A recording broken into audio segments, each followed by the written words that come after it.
एक आदमी ने एक बूढ़े पक्षी को जंगल से पकड़ लिया था।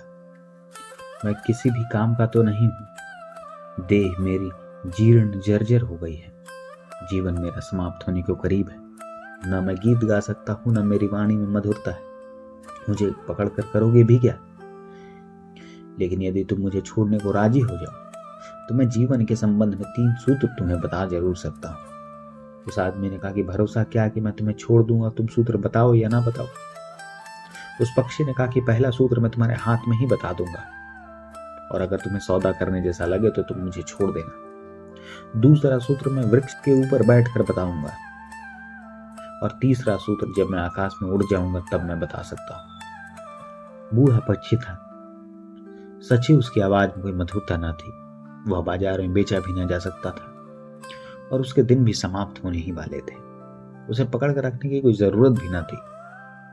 उस शिकारी ने उस पक्षी को कहा कि ठीक, शर्त स्वीकार है, तुम अपनी पहली सलाह दो, पहली एडवाइस दो, पहला सूत्र दो मुझे।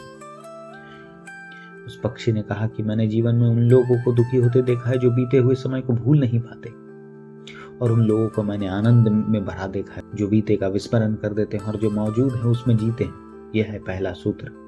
बात काम की थी और मूल्य की थी। उस आदमी ने उस पक्षी को तुरंत छोड़ दिया। वह पक्षी वृक्ष पर बैठा और उस आदमी ने पूछा, दूसरा सूत्र? उस पक्षी ने कहा कि दूसरा सूत्र यह है कि कभी ऐसी बात पर विश्वास नहीं करना चाहिए जो तर्क विरुद्ध, जो विचार के प्रतिकूल हो, जो सामान्य बुद्धि के नियमों को विपरीत पड़ती हो। जो सामान्य बुद्धि के नियमों के विपरीत पड़ती हो उस पर कभी विश्वास नहीं करनी चाहिए।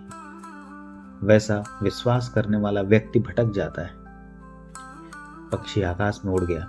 उड़ते उड़ते उसने कहा कि एक बात तुम्हें उड़ते उड़ते बता दूं, यह तीसरा सूत्र नहीं है, यह केवल एक खबर है जो मैं तुम्हें दे दूं।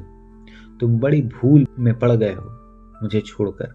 यह केवल एक खबर है जो मैं तुम्हें दे दूं। पक्षी आकाश में उड़ गया। उड़ते उड़ते उसने कहा कि एक बात तुम्हें उड़ते उड़ते बता दूं, यह तीसरा सूत्र नहीं है, यह केवल एक खबर है जो मैं तुम्हें दे दूं। तुम बड़ी भूल में पड़ गए हो मुझे छोड़कर। मेरे शरीर में 2 बहुमूल्य हीरे थे। काश तुम मुझे मार डालते तो तुम आज अरबपति होते। वह आदमी एकदम उदास हो गया। वह एकदम चिंतित हो गया, लेकिन पक्षी तो आकाश में उड़ गया था। उसने अपने उदास और हारे हुए घबराए हुए मन से कहा कि खैर कोई बात नहीं, लेकिन कम से कम 3 सलाह तो दे दो।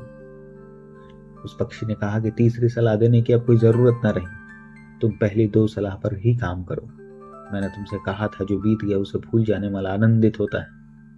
तुम उस बात को याद में रखे हो कि तुम मुझे पकड़े थे और तुमने मुझे छोड़ दिया। वह बात बीत गई, तुम उसके लिए दुखी हो रहे हो। मैंने तुम्हें दूसरा सूत्र कहा था कि जो तर्क विरुद्ध है, बुद्धि के अनुकूल न हो, उसे कभी मत मानना। तुमने यह मान भी लिया कि इस पक्षी के शरीर में हीरे हो सकते।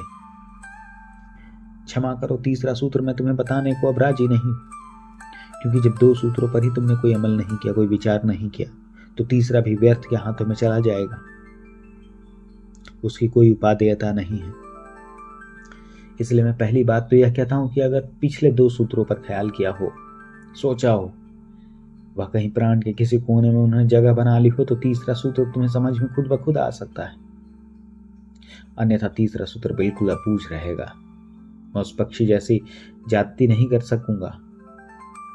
इसलिए मैं पहली बात तो यह कहता हूं कि अगर 2 सूत्रों का ख्याल किया हो, सोचा हो, वह कहीं प्राण के किसी कोने में उन्होंने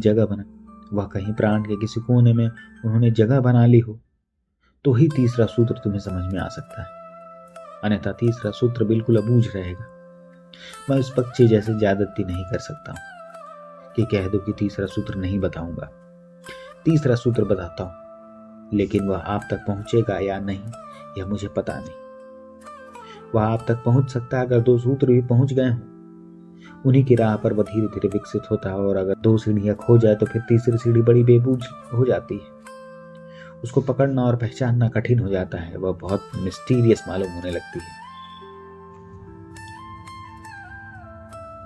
अगर विचार पसंद आ रहे हैं तो चैनल को सब्सक्राइब जरूर करें। धन्यवाद।